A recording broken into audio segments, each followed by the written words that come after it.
Déjà, nous allons parler du cas de Lorenza Signon qui est parti à Stuttgart en Allemagne pour 15 millions d'euros avec une durée de 4 ans en contrat.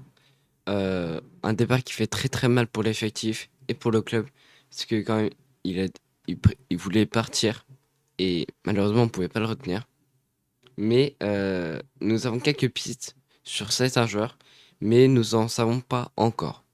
Mais et on va passer avec le deuxième. Mais nous allons parler du cas de Adrien Truffert qui fait très très mal à l'effectif et qui est parti en première ligue pour le FC Bournemouth. Bon, désolé, j'ai mal dit. Mais qui est parti pour 17 millions d'euros.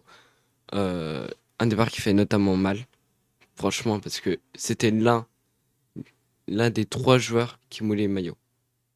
Les deux autres, c'était Ludovic Blas et l'organisation. Et bref, ça reste mon avis et vous me le direz en commentaire. Maintenant, nous allons passer à la suite. Nous allons aussi passer le cas de Christopher Roux qui est pisté par un club turc. Malheureusement, nous n'en savons pas plus, mais ils ont mis 5 millions d'euros, ce qui est une offre assez rentable. Mais franchement, Christopher Roux, ça dégage. Bon, je pense que vous en avez dû entendre parler de Arnaud Calimundo, un possible départ à Tottenham ou soit à Manchester United, mais il y a plusieurs clubs européens qui sont dessus.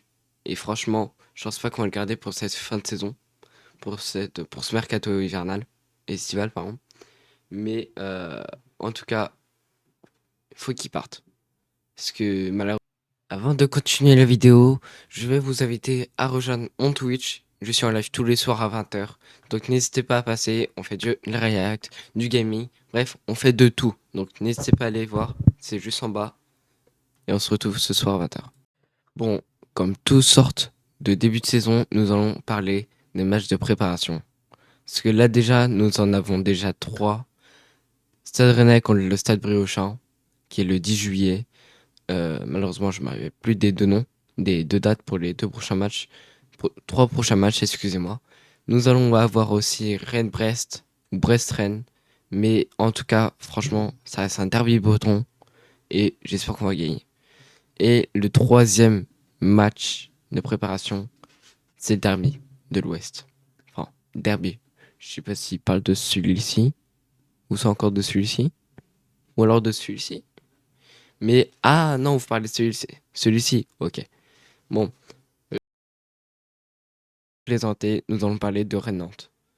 Et notamment, je vais vous donner mes pronostics pour ces trois matchs, ou même pour le quatrième match contre la Real Sociedad en Espagne. Donc, franchement, pour mon premier prono pour Stade Briochin contre le Stade Rennais, je dirais 3-0 pour Rennes. Sans aucun doute, je pense qu'on peut largement les battre. Si Paris a pu le faire, nous aussi on peut le faire. Euh, ok, Brest-Rennes. Je vais donner mon avis. Je vais dire 2-1 pour Rennes. Mais aussi, ça va être un match assez compliqué. Notamment que Brest a fait une excellente saison l'année dernière en Ligue des Champions et en Ligue 1. Et ce qui est déjà plutôt pas mal pour eux. Et j'espère qu'ils vont continuer. Enfin, il faudrait pas qu'ils y ait contre nous non plus, hein. Et je vais donner mon prono contre les QQI. 3-0 pour Rennes, évidemment. Je vais pas supporter le FC QI parce que déjà c'est un club rival et je vais pas les supporter parce que je les aime pas. Voilà. Désolé les Nantais, mais vous êtes foutus. Voilà. Bon, évidemment, je vais pas parler de tout ça en une seule partie. Je vais faire une deuxième partie. Donc, je vous dis à la prochaine. On va faire une partie 2 minimum dans 5 jours. Donc, n'hésitez pas à vous abonner, à liker. Et du coup, on se retrouve sur Twitch ce soir à 20h. Je compte sur vous. Ciao.